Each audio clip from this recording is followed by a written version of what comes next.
Olá, tudo bem? Eu sou Diana e vamos à nossa primeira aula. A nossa temática será sobre os microcontos. Você sabe o que é um microconto? O microconto é a arte de dizer mais em menos, de ser conciso. A sua força se baseia na imagem que ele transpassa, no que o leitor é capaz de desenvolver a partir dali. O microconto vai além do que está posto, do que está escrito. É um ponto de partida onde o leitor pode dar continuidade. Você quer saber como elaborar o microconto? Vamos lá? O microconto, ele precisa nascer de uma ideia incrível. Pense em algo que você tenha vivido ou em alguma situação engraçada, por exemplo. A realidade está cheia de microcontos. Assim que os seus sentidos forem aguçados, uma grande história pode nascer. O microconto ele pode ter entre 7 e 500 palavras. O que isso quer dizer? Isso quer dizer que você precisa escolher as suas palavras com cautela, criatividade e sabedoria. Como toda história, um microconto também precisa apresentar um começo, um meio e um fim. A diferença é que não há espaço para contar e escrever tudo. Por isso, não gaste o seu tempo com detalhes sem importância. Mas cuidado! Uma história curta não é um resumo. Pense cuidadosamente em qual parte você vai focar. Deixe que o leitor entenda o que ficou no ar. Uma forma de ajudá-lo é usar um título sugestivo, por exemplo. Lembre-se de que a essência do microconto está no imediatismo. Cada palavra é uma palavra menos. Tente ser mais preciso possível, de modo que cada palavra signifique exatamente o que você quer dizer e transmita o sentimento específico que você deseja passar. No entanto, tenha em mente de que a simplicidade é a chave. Afinal, não se trata de escrever uma lista de palavras complexas. Uma outra dica é evitar envolver mais de 3 personagens. Próxima dica: pense em um final inesperado. O mais importante do microconto é o desfecho, que tem a função de surpreender e emocionar o leitor. É fundamental saber como construir a história e ser original para obter aquilo que poucos conseguem em 2 linhas: o inusitado. Uma tática é pensar primeiro no final, para em seguida desenvolver o resto. A graça dos microcontos está justamente no fato de que não há tempo e espaço para se justificar. Então, deixe a sua imaginação ganhar asas. A seguir, a professora Luciana irá apresentar para vocês alguns exemplos de microcontos. Fique por aí, assista a nossa aula até o final, pois temos um desafio no final para você. Agora que Diana já apresentou para vocês algumas características do microconto e trouxe dicas de como escrever e produzir esses textos, nós vamos apreciar alguns deles. Nós vamos começar pelo primeiro microconto, que se tem história. Ele foi publicado em 1959, então já tem 61 anos de tradição. Foi publicado pelo escritor Augusto Monterroso.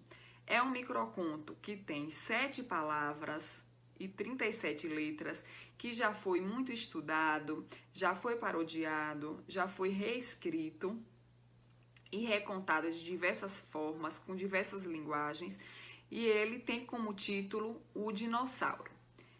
Esse texto diz o seguinte: quando acordou, o dinossauro ainda estava lá. Quando a gente para apreciar esse texto, o que é que a gente sente?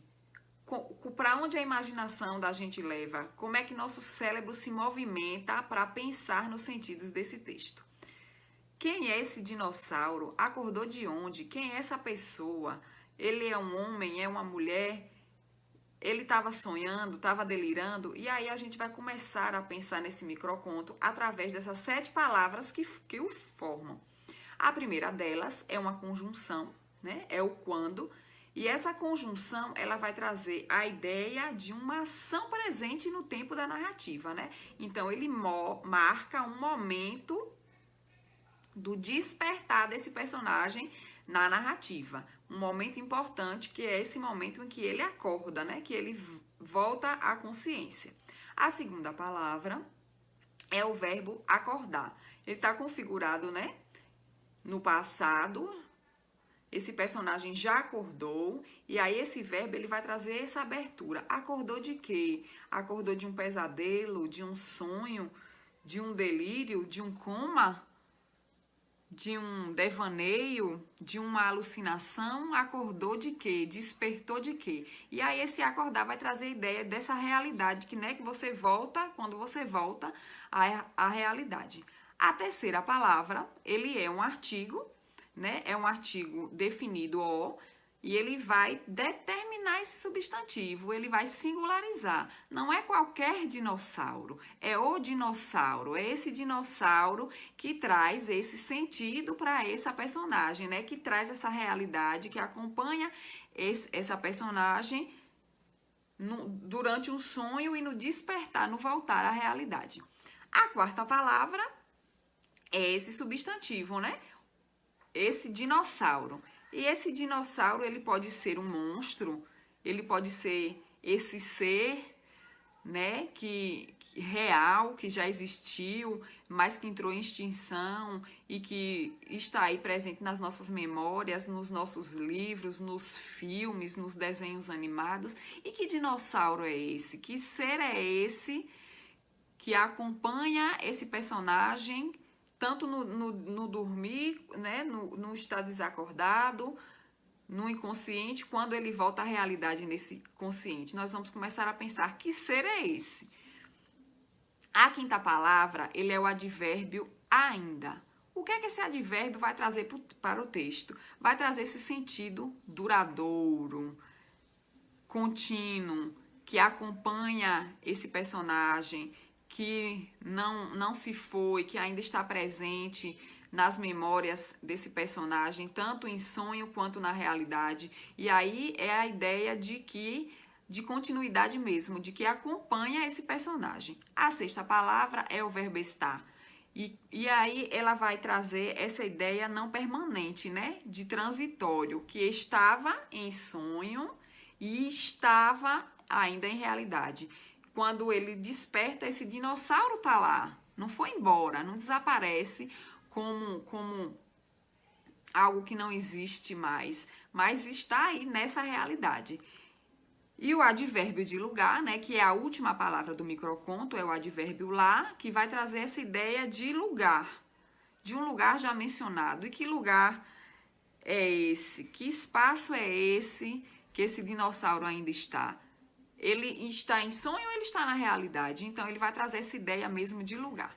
E nós vamos agora pensar no conjunto dessas 7 palavras, né? Nós vamos pensar principalmente que 4 delas trazem a ideia de temporal. Tem um teor temporal, um sentido de tempo. Essas 4 palavras são quais? É o quando, a palavra acordou, a palavra ainda e a palavra estava. Essas 4 palavras juntas vão construir esse sentido maior de algo mesmo que acompanha esse leitor, que não passa, que não passou, que não acabou ainda. E é aí que o leitor ele vai ser conduzido para um outro sentido, né? Uma outra dimensão desse microconto, que é da metáfora, que essa metáfora ela é analisada, ela é percebida através do substantivo dinossauro. Esse dinossauro é esse ser que já existiu, mas que não existe mais. Ou esse dinossauro pode ser aquela ideia fixa que acompanha esse personagem.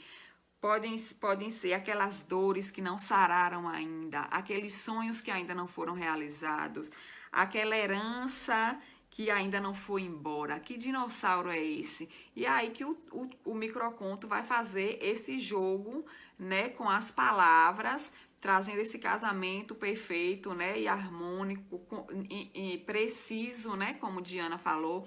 Essa precisão toda, ele confere esse sentido ao microconto. A ideia de tempo, de algo que dura e demarca um instante em que a personagem percebe, né, que é quando ele desperta, e ele vai perceber que esse dinossauro, que pode ser esse ser, e que podem ser essas ideias fixas e esses medos, essas angústias, essas vivências, essas memórias que ainda continuam com esse leitor.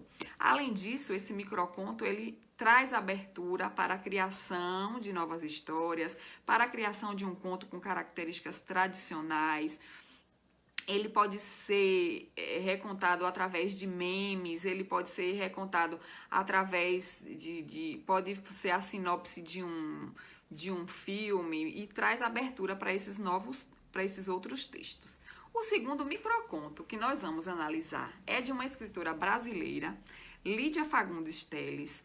Esse microconto está presente no livro Os 100 Menores Contos Brasileiros do Século. É uma coleção organizada por Marcelino Freire, e aí ele traz com esses microcontos, nesses textos micro de escritores brasileiros. Esse texto de Lídia Fagundes Telles diz o seguinte, traz o seguinte para a gente. Confissão. Fui me confessar ao mar. O que ele disse? Nada. E aí nós vamos pensar, né, nessa palavra, nesse termo nada, e como esse termo, ele traz dois sentidos, dependendo de como a gente vai analisar ele. Se nós formos pensar em personagem, nós vamos ver o mar, né? O mar tá personificado em uma personagem e o confessor é uma outra.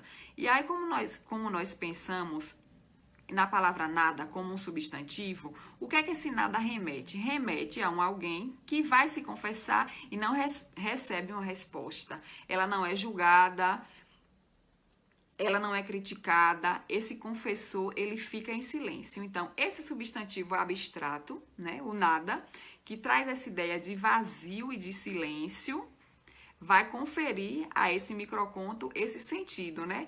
De quando você se confessa que você não é julgado, que você não é criticado, você não é punido, você tem aquela chance de se acalmar, né? Com todo esse silêncio e esse vazio que esse mar traz para o leitor, para o personagem. Se nós formos pensar em uma segunda perspectiva, a perspectiva desse nada como um verbo, ele já vai trazer o sentido de uma ação, desse confessor que te dá um comando de ação, que te faz reagir diante daquilo que você confessa, daquilo que o personagem confessa. E aí nós vamos ter a ideia de que esse nada, esse verbo nadar, que traz essa ideia do se mexer, vai te impulsionar a seguir em frente diante de tudo aquilo que você confessa, que você conta, que você consegue expressar para esse mar, né? Para essa pessoa, para esse personagem que te escuta. Então, são esses dois sentidos, né? O sentido do nada enquanto um substantivo que traz essa ideia do silêncio e enquanto verbo que traz essa ideia do seguir, do ir em frente, do se mexer. Diante desses dois microcontos, né, nós trazemos para vocês a ideia e a oportunidade de vocês apreciarem esses gêneros. Eles estão nos livros, estão nas redes, principalmente no Twitter, que é uma plataforma que dá essa possibilidade, inclusive, de criação, porque ele te traz um pequeno espaço, ele não te dá espaço para você escrever textos longos, ele só te dá o espaço de você escrever 280 caracteres. Então, nós vamos começar a nos perceber como escritores e nós te convidamos para escrever um microconto.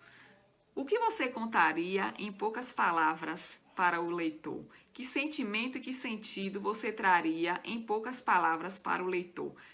Poucas palavras quantas? Nós te desafiamos a escrever um microconto com 10 palavras. Você vai publicar eles nos comentários do vídeo para que nós do ID Connect possamos apreciar e os nossos leitores também, os nossos seguidores, possam apreciar esses microcontos. E depois dessa apreciação, seu microconto ele pode ser divulgado na nossa página, pode ser contado e recontado. Então, deem asas à imaginação, criem microcontos, leiam microcontos, apreciem esse gênero que é tão carregado de sentido, mesmo sendo escrito em poucas palavras.